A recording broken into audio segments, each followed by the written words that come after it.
the complete guide to sensitivity. How, why, where, and when. Let's all go and learn how to rip and tear with a red dot. Come along, boys and girls, and don't forget to subscribe.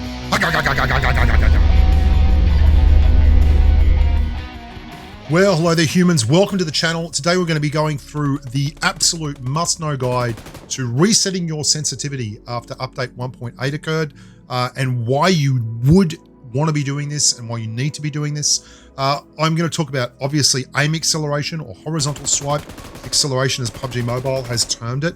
And I'm going to explain to you why this is not just about aiming your weapon, it's also about your movement in game and how you can be more accurate and precise with the way you move around the map. I've never moved better or been more effective in gunfights in my whole career. It's just the player base has got really good. That's one of the reasons.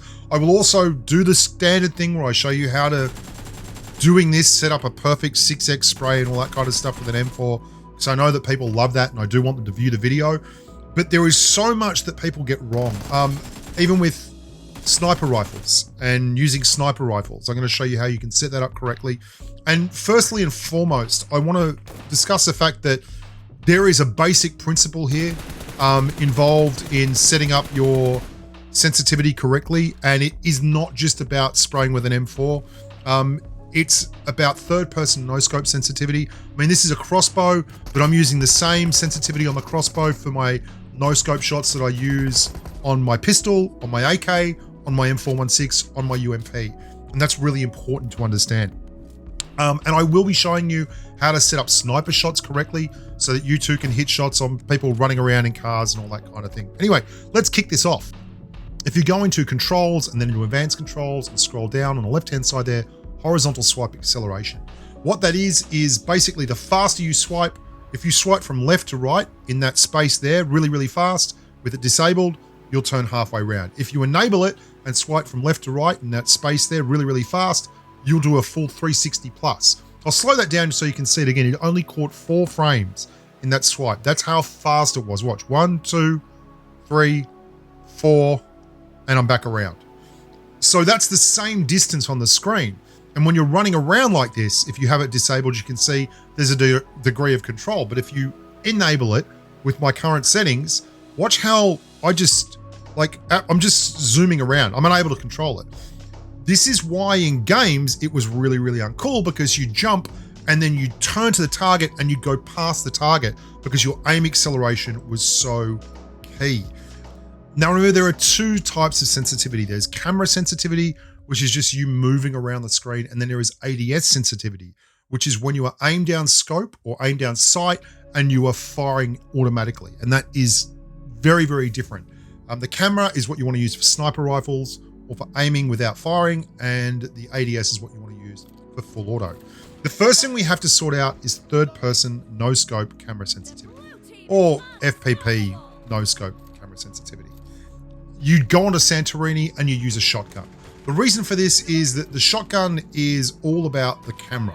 You're basically getting used to moving the camera. Now, this is with aim acceleration or horizontal swipe acceleration disabled, because we're learning to set our sensitivity up so that we can be fast and fluid with our camera no scope with the shotgun, and we can do that without having aim acceleration on.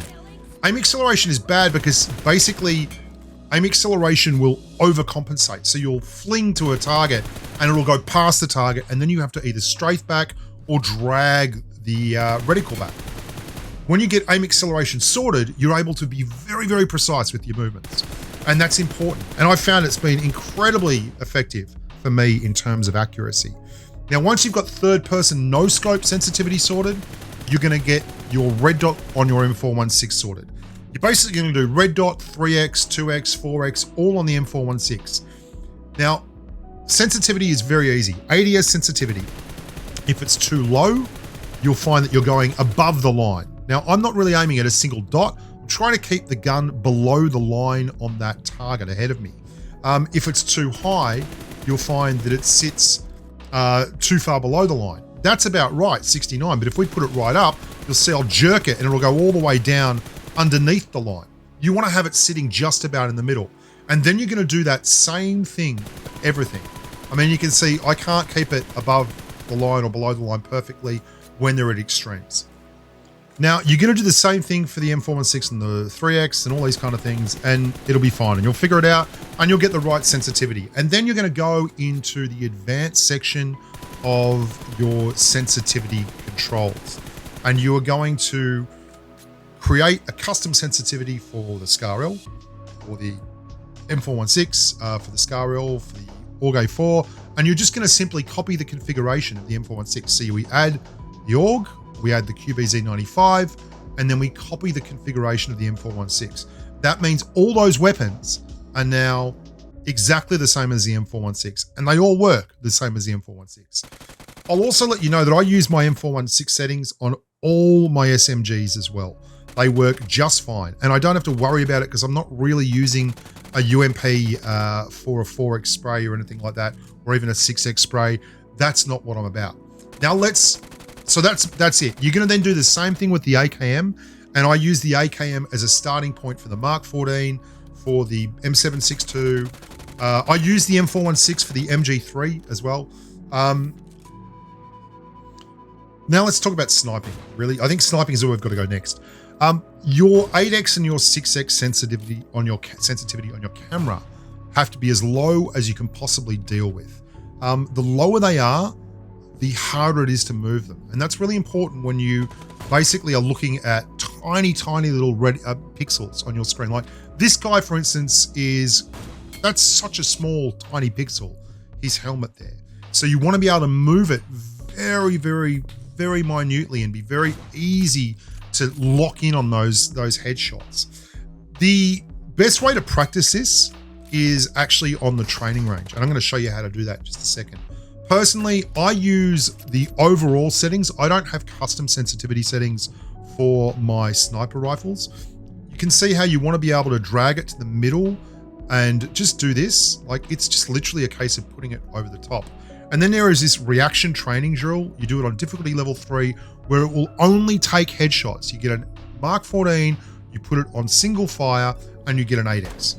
And you've got to hit every single one of these targets in the head inside of 3 seconds. And if it takes longer than 3 seconds, then it goes, Why this is really cool is because it's very much like sniping in game, where you drag quickly to the target, and it's kind of a blend of no scope movement and excuse me, and 8X sensitivity movement.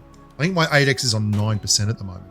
Now I use the overall settings for my sensitivity, and that way the M416 and everything else is taken care of, and I can adjust my scopes for my sniper rifles using overall. There you go. That's sensitivity settings. That's how you get better at them. We missed one target here. That means we hit 19 headshots. I think 10 of them were absolutely smack bang in the very, very center of the head. The high danger shot. That's where you want to really be hitting it. That's 19 out of 20. You can get to 20 out of 20. You can do it. You're amazing. That's sensitivity. That is how you do it. That is why you do it. And if you're not doing it that way, you're probably letting the bad guys off. I know some people with gyro don't like mucking around with it, but try it. Give it a go. Turn off aim acceleration or whatever you want to call it, and twitch on up to the training range and see exactly what you get out of it. I'm Bushka. Thank you so much for watching. Please remember to subscribe to the videos for the channel. Subscribe to the channel. There's going to be a lot more videos like this. We're getting back into the field, and we're going to be dropping a lot of content that I think a lot of people are going to love. Until next time, look after yourselves and stay safe on the battlefield. Oh, I'm going to do a video. I'm going to do a channel. I've got a channel, like a spare channel with 3,000 or 4,000 subs. And I'm going to start just dropping massive big gameplays in there. And I'll let you guys know when that is happening. Anyway, until next time, bye. Oh, one more thing. Yeah, I'm doing a 10 biggest changes in PUBG mobile video right now as well. That's going to be a lot of fun. Anyway, bye for now.